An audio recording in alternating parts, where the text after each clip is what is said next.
Okay, this is chapter 25 of The Night Singer. 25. Rebecca wiped down the kitchen counter for the second time. There was a stubborn orange spot that was refusing to disappear, possibly from the bolognese sauce she had made on Sunday. She scrubbed harder. "Would you please sit down?" her mother Annette begged.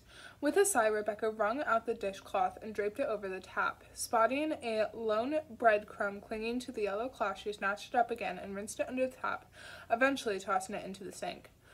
"No, Mom, I can't." She couldn't find peace anywhere in the house. Joel was everywhere she looked. All the thousands of dinners they had eaten in the kitchen, all the spills she had wiped up, all the weekday evenings she had tried to get him off the sofa and up to bed, all the time she had stood outside his door and he had actually been in there on the other side, in bed or sitting at his computer. Oh, Joel, why did you sneak out? Rebecca was convinced he had left voluntarily, that he had gotten mixed up in something he shouldn't have. No one could have broken into the house and dragged him away without anyone noticing, particularly not since she had been awake at the time. The forensics technicians had examined both the front door and the patio door. She had checked them herself afterward and hadn't seen any sign of forced entry. There were no new marks on the windows either. Besides, it was only May. They didn't leave any of the windows open yet. Joel must have crept down the stairs and headed off to meet someone. But who? She just couldn't make sense of it, particularly not considering where he had been found. Should he call Hannah and ask what they knew? Hannah had actually been over a little earlier. It seemed Lena had said something that meant the police needed to talk to Molly. She was still at Sonia's, and Rebecca had said no to going over there with them. It was enough that Sonia was there. She had been too scared to ask what it was all about. Hannah had seemed different, harder somehow, and she had implied that Joel smoked hash. Should Rebecca have gone with them for Molly's sake? She repressed her maternal guilt. If she had been there, Molly would probably have refused to say a word. Rebecca. The pleading in her mother's eyes was like fingernails on a chalkboard. She wanted to sit down and talk about Joel, about all the wonderful things they had done together, but Rebecca didn't want to talk to him like he was gone. She wanted him back. Why had Hannah shown her that photo of the blonde woman? She hadn't asked about that either. "The police found hash in Joel's room," she said. "Oh? Is that all you have to say?" "No, it's just you got up to that kind of thing too at his age." "I didn't do any damn drugs. It's more common among teenagers now. I need to get some air," Rebecca interrupted her. She hurried over to the back door, opening it on her second attempt, stepping out onto the porch and filling her lungs. She stayed close to the wall so that none of the neighbors would be able to see her. She didn't have the energy to talk to anyone right now, particularly not Ulrika and Gabriel. Joel was out here too, she realized. How many evenings had they spent sitting on the pine furniture she had found for free online, barbecuing, lingering, playing cub in the garden? Joel had filled the small plastic paddling pool and let Molly splash around in it. And later, when she had learned how to run, he'd had water balloon fights with her, deliberately missing on his shots and letting her hit him. How was Molly going to cope without her big brother?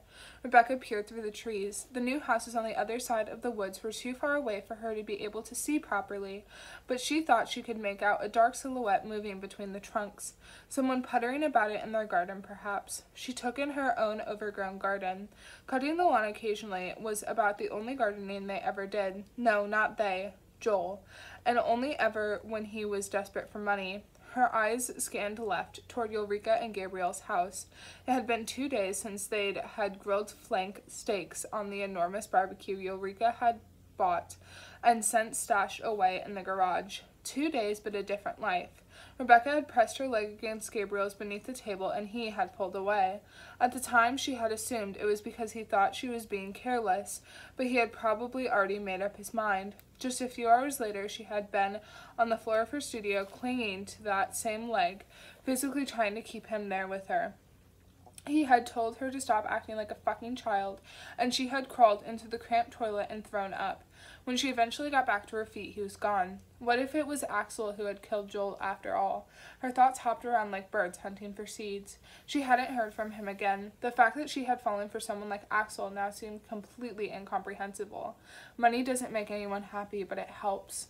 That was what her mother always used to say as she played her scratch cards on a Friday, not that she ever won anything. Rebecca headed back inside. "Sorry," she told her mother, who was still sitting at the kitchen table. "You've got nothing to apologize for." Rebecca hadn't eaten since breakfast, so she opened the fridge door, but quickly closed it again. There was no way she would be able to keep anything down. "Do you want me to make you something?" her mother asked. "I'm fine, thank you." "I can throw an omelet together." "I said I'm fine." Her mother's sigh cut right to the bone. Rebecca knew she should be handling the situation better, but she just couldn't do it. "It was nice to see Hannah again," her mother said. "Yeah." Her mother had always liked Hannah. She was everything Rebecca wasn't: calm and conscientious, good at school, strong. Rebecca turned to rescue the dishcloth from the germs in the sink.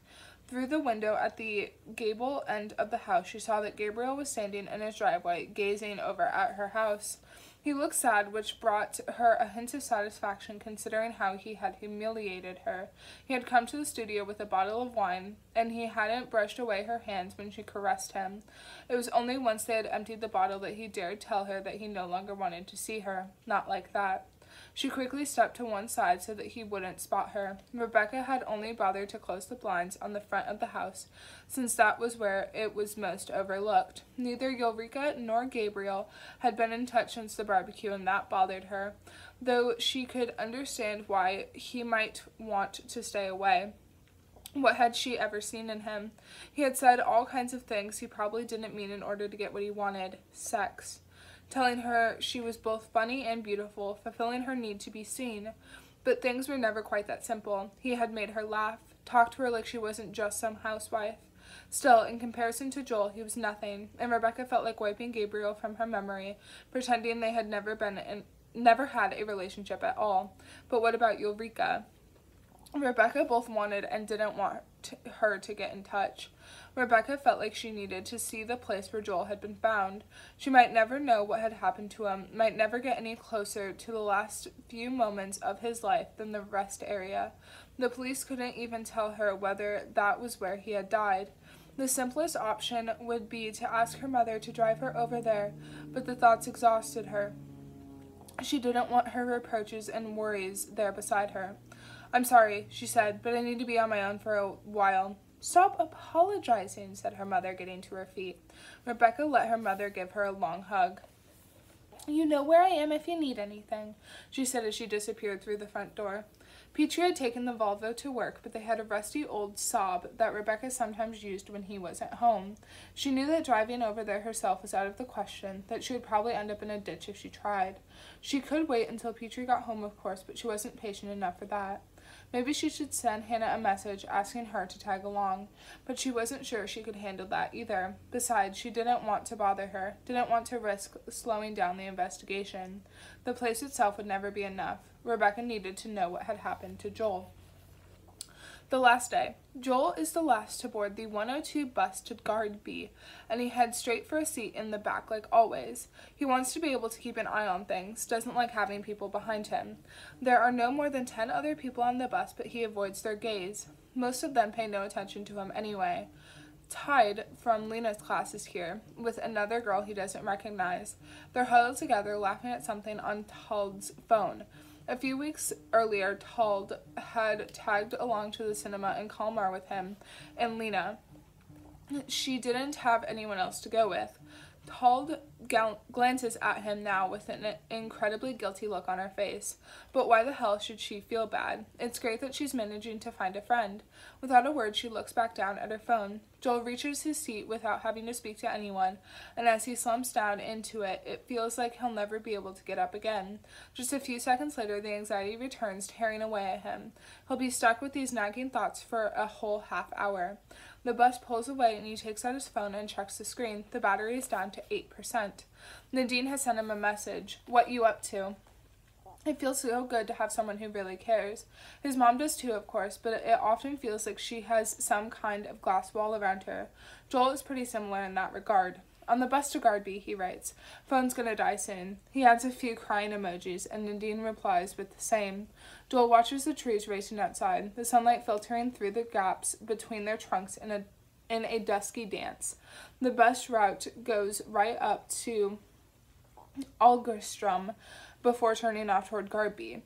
It would take half the time in a car. Joel's 18th birthday party is just 2.5 years away, and he wants to take his driving test as soon as he can.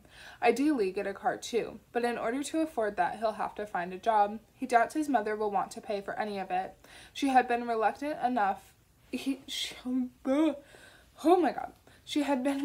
even to send off his application for a provisional license, as well as the forms allowing both her and Petrie to teach him. How can he get a hold of enough money? He has had so much else on his mind lately that he hasn't managed to find a summer job. Once he finishes the first year of senior high, he can get a paid work experience job through the council. Nadine will be selling ice cream for a few weeks outside a cafe. He could pick strawberries again. That'll bring in a bit of money, but the question is whether it's really worth it. A moped would be much cheaper, but they've never really felt like his thing. Maybe because Fanny has been driving around on one since she was 12. Joel's phone buzzes and he looks down at the screen. Come to the woods at midnight. He feels like telling Fanny to go to hell. He's so sick of her. Why can't she use her muscles and her brain for something other than beating people down?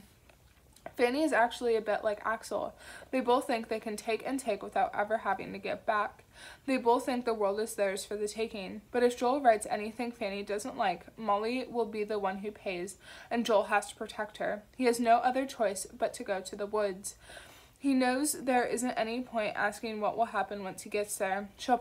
She's probably planning to beat him up. I'll be there, he writes.